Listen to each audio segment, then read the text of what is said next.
of the wall. These will release the hips a great deal more than most other asanas. So I hope you enjoy this. Let's get going.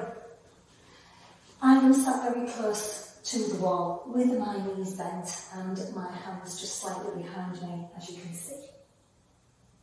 I am going to slightly lean backwards and swing my legs up the wall. Okay. Now, with time, your bottom will be against the wall. Okay. But that comes with the lengthening of the hamstrings and the releasing of the spinal column. Then, once I've got here, I'm just going to take a few breaths in Viparita Karani, which means legs up the wall. You can have the arms by the sides of the body with the palms up, or you might want to place your hands on the tummy and really begin to tune into your breath.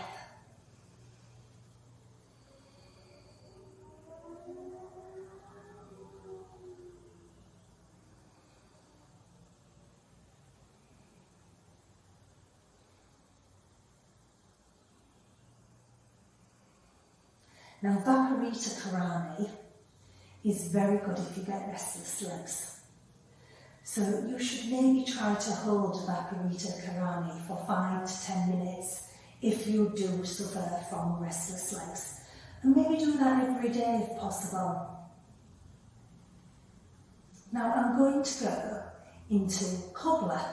So I am bending the knees, drawing the feet down. Knees will go out to the sides, give my legs a little bit of a jiggle, and there is cobbler using the wall. Don't worry how low you can and can't get the heels towards the pubic bone. That comes with time as the adductor muscles here give and the groin muscles give as well. Again, slow deep breaths, relaxing on the exhale. Now, I have quite a high natural curve in the lower back. I don't push my lower back into the floor, just have a little bit of core control going on. My sacrum, the bone that sits between the two pelvic halves, which is the handle to the spine, is lying flat on the floor. I think that is very important to have that lying flat on the floor, because otherwise the pelvis can come out of alignment, it can cause discrepancies in other areas of the body. Just going to hold this a few breaths longer.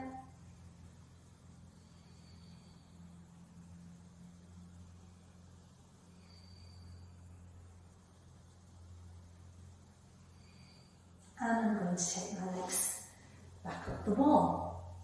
From here, I'm going to take my feet apart.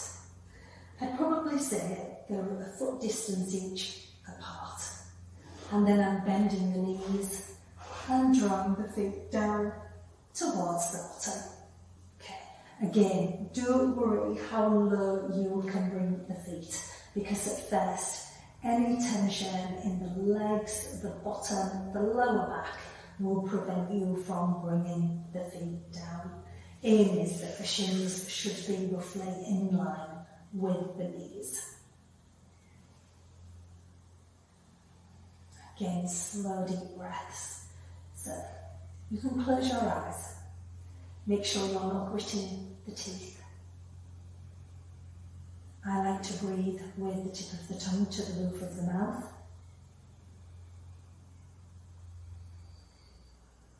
And I'm just tuning into the sound of my breath.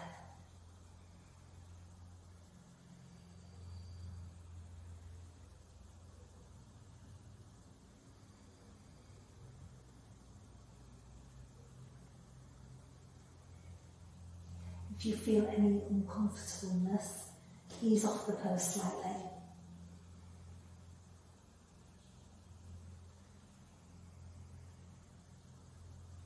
Let any thoughts go with the exhale.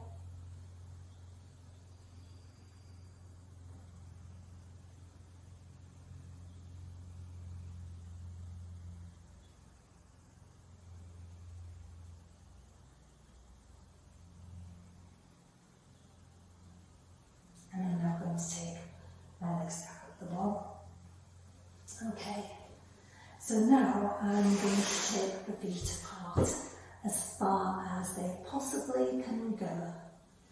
This is very strong in the adductors if you hold any tension in there. You might feel it into the groin as well, but you will notice after a few breaths that there's legs that begin to relax.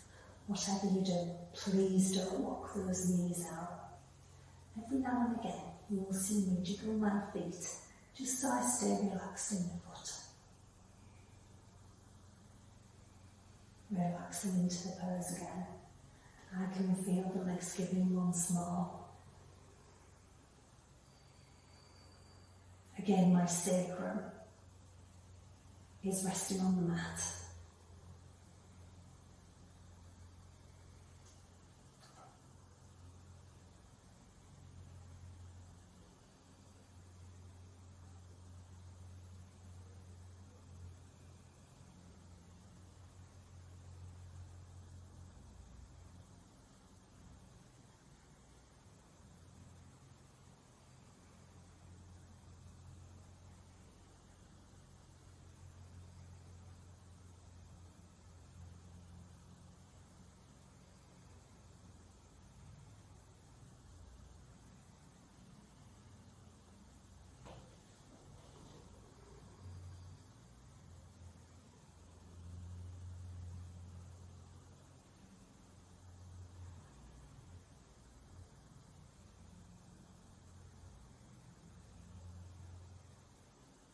And when I'm ready, I'm drawing the legs in, and there's nothing wrong with placing my hands to the sides of the legs and drawing the legs back up. Final one of these wall exercises is to come into what's known as lotus prep. So I'm going to place my left ankle on the right thigh before the knee. Never have the ankle on the kneecap. Then bend the right knee and draw that left leg in towards the chest and the tummy. You'll find this a much deeper stretch into the back of the hamstring, right up into the sit bone where it connects. If the stretch wears off, you can bring the foot further down the wall, or you can tilt the toes towards the face. That encourages a deeper stretch too. Again, my sacrum is on the mat.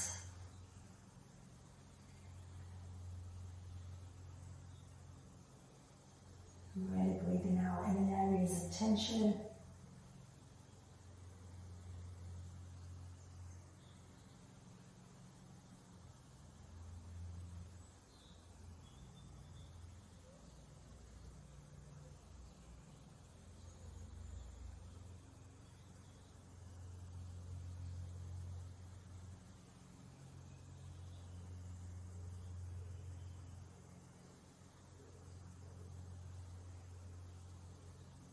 And sliding my right foot back up the wall and releasing the left leg to then do exactly the same on the right side. Now always be aware when you're working from one side to the other that one leg does tend to hold more tension. With time it does even out, but also what impacts those areas of tension is what you do in a day. So if you've sat too long, or you've maybe gone on a long run or walk, it all does have an impact on the body. And yoga just helps to bring the physicality of the body into alignment. Heart and head, everything.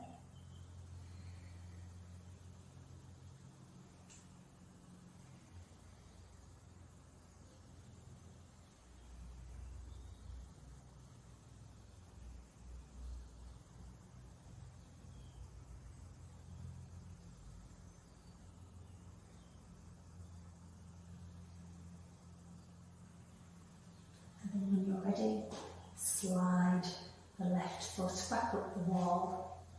Take the right leg away.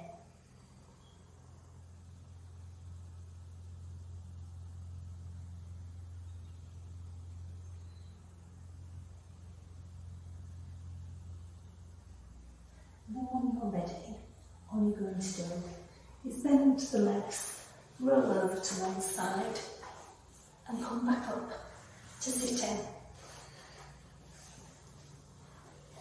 So that's a few hip opener exercises using the wall.